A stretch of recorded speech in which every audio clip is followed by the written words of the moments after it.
تمام دوستوں کی خدمت میں سلام عرض کرتا ہوں۔ سلسلہ نبوت کا 8واں حصہ پیش خدمت ہے۔ اس میں حضرت اسماعیل علیہ السلام کا مکمل بیان موجود ہے۔ حضرت ابراہیم علیہ السلام کی شخصیت سے کون ناواقف ہوگا؟ آپ علیہ السلام اللہ کے وہ برگزیدہ نبی ہیں جنہوں نے اللہ کی محبت میں ایسے مصائب جھیلے کہ اللہ نے آپ کو خلقت کا بلند ترین مقام نصیب فرمایا، اور قرآن میں جگہ جگہ آپ کی تعریف فرمائی، اور ہمارے نبی محمد صلی اللہ علیہ وسلم کو حکم دیا کہ آپ ملت ابراہیمی کی اتباع کریں۔ آپ ہی وہ شخصیت ہیں جنہوں نے اللہ کے حکم سے کعبۃ اللہ کی تعمیر فرمائی، حج کا اعلان کیا اور حج جیسی مقدس عبادت کی تعلیم دی۔ حضرت ابراہیم علیہ السلام جب اپنے وطن عزیز سے ملک شام کی طرف ہجرت فرمائی تو آپ کے ساتھ آپ کی بیوی حضرت سارہ علیہ السلام بھی تھیں۔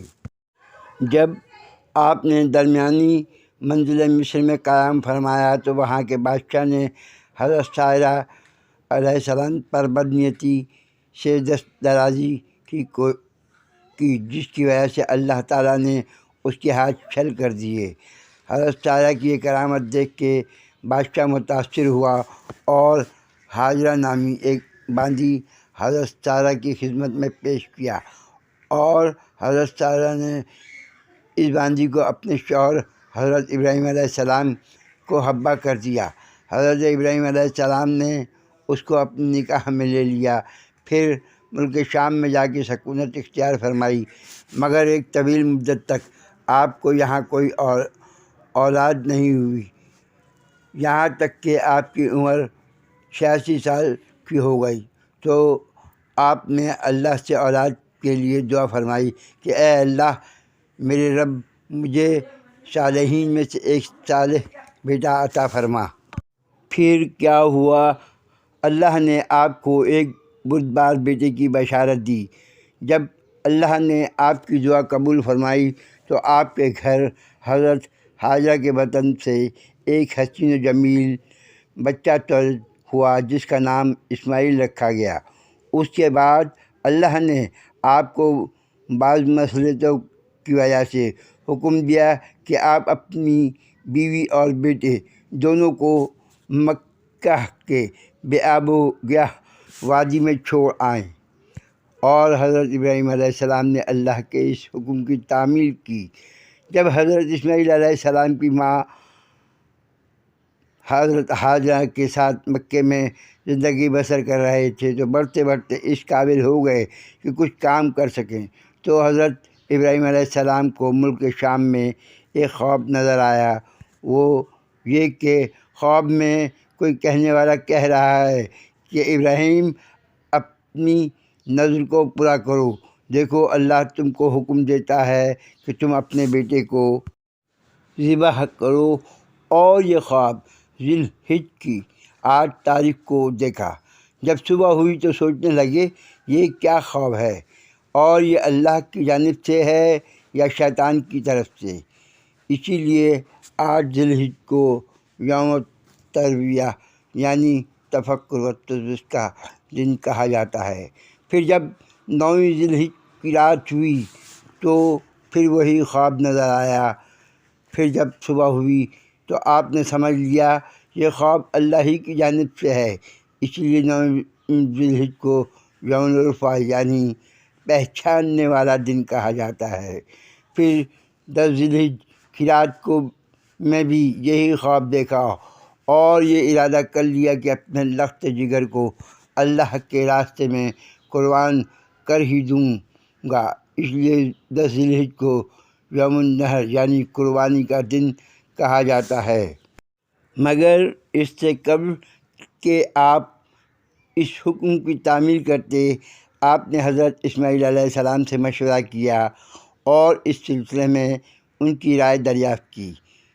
اس پر حضرت اسماعیل علیہ السلام نے جو جواب دیا وہ واقعی شان نبوی کا مظہر ہے اور ایک بین روشن علامت ہے۔ آپ کے جواب کو قرآن کریم یوں بیان کرتا ہے کہ اسماعیل علیہ السلام نے کہا، ابو جان، آپ کو جو حکم ہوا ہے اس کو کر گزریے، انشاءاللہ آپ مجھے صبر کرنے والوں میں سے پائیں گے۔ حضرت ابراہیم علیہ السلام کو اس سلسلے میں مشورہ لینے کی ضرورت کیوں محسوس ہوئی، جبکہ آپ جانتے تھے کہ یہ اللہ کی طرف سے ایک حکم ہے؟ اور کیا اگر حضرت اسماعیل علیہ السلام رائے کے خلاف حکم دیتے تو کیا حضرت ابراہیم علیہ السلام حکم کی تعمیل نہ کرتے؟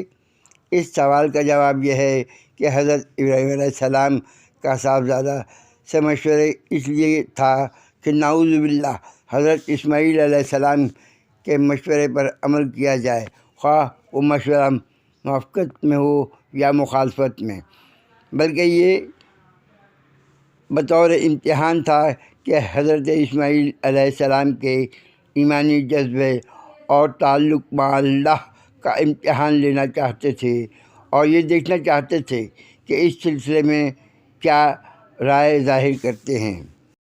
اس کی ایک حکمت امام شافعی علیہ رحمۃ اللہ نے بیان کی، وہ یہ ہے کہ حضرت ابراہیم علیہ السلام نے اپنے صاحبزادے سے مشورہ اس لیے لیا تھا تاکہ اللہ کے حکم کی تعمیل کا ذکر ان کی زبان سے بھی ظاہر کروا دیں۔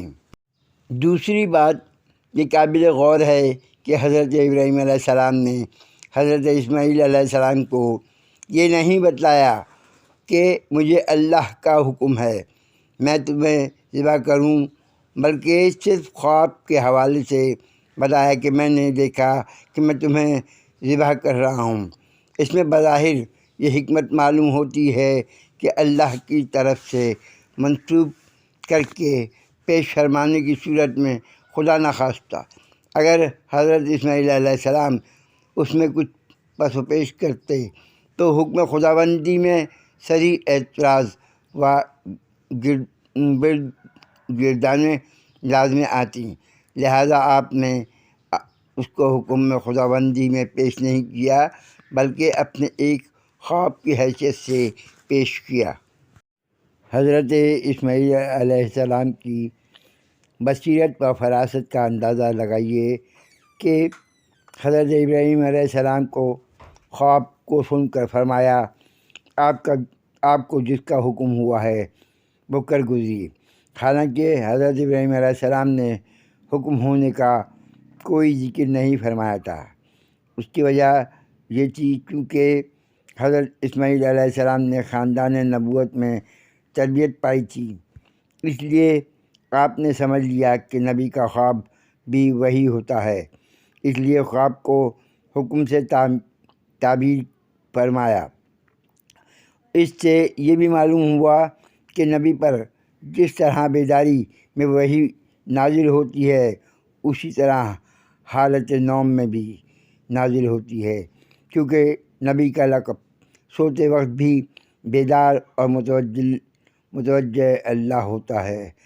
نیز اس سے یہ بھی معلوم ہوا کہ جس طرح کتاب و سنت میں وحی آتی ہے اسی طرح کتاب سے ہٹ کر بھی وحی آتی ہے، جس کو حدیث و سنت کہتے۔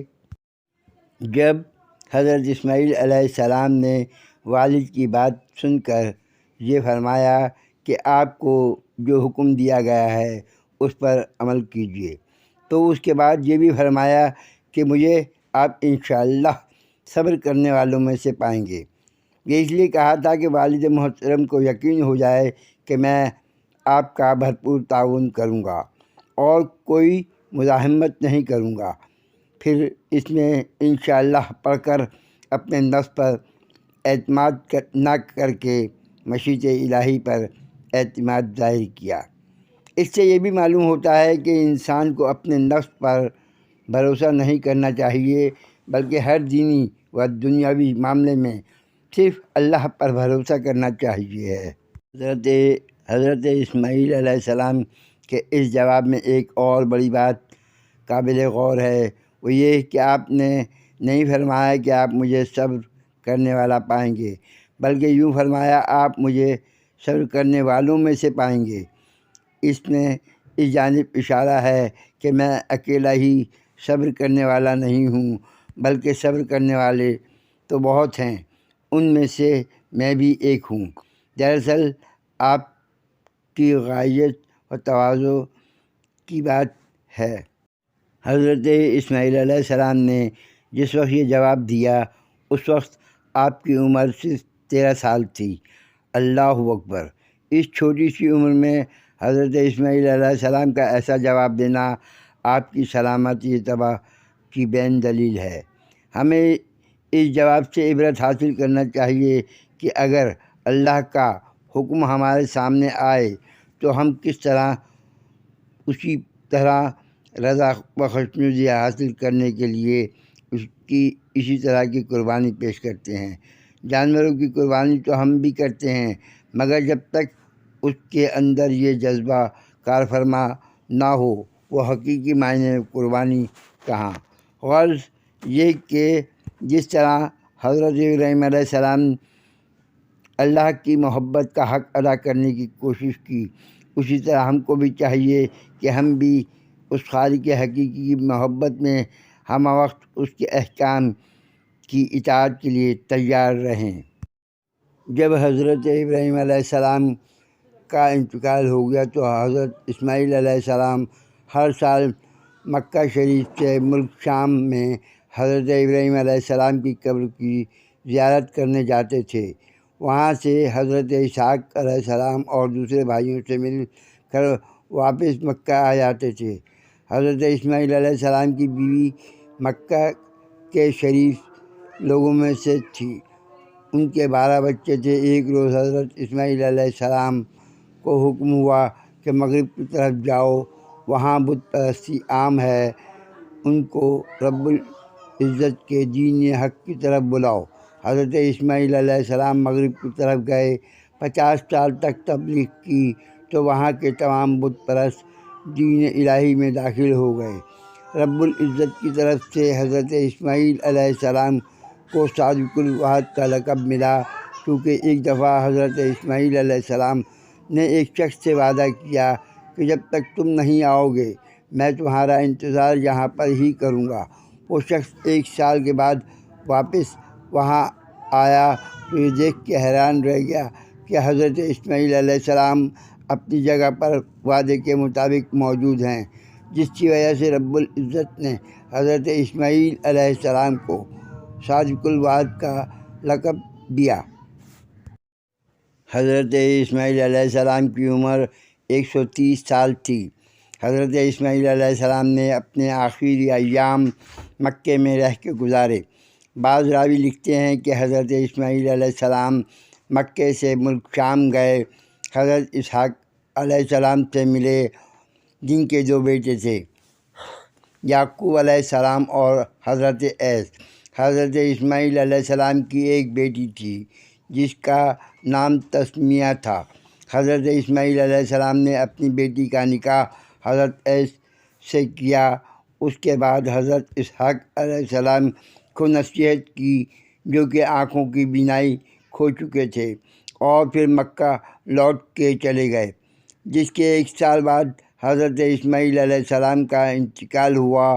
حضرت اسماعیل علیہ السلام کے انتقال کے بعد ان کے بیٹے دنیا کے مختلف علاقوں میں پھیل گئے، جبکہ ایک بیٹا کیدار اور دوسرا ثابت مکہ میں ہی ٹھہر گئے۔ اہل حجاز آج بھی عربی انہی کی نسل سے ہیں۔ روایت ہے کہ حضرت اسحاق علیہ السلام نے حضرت اسماعیل علیہ السلام کی وفات کے بعد انتقال کیا۔ حضرت اسحاق علیہ السلام کی عمر 160 سال تھی۔ It is almost now Islamic channel.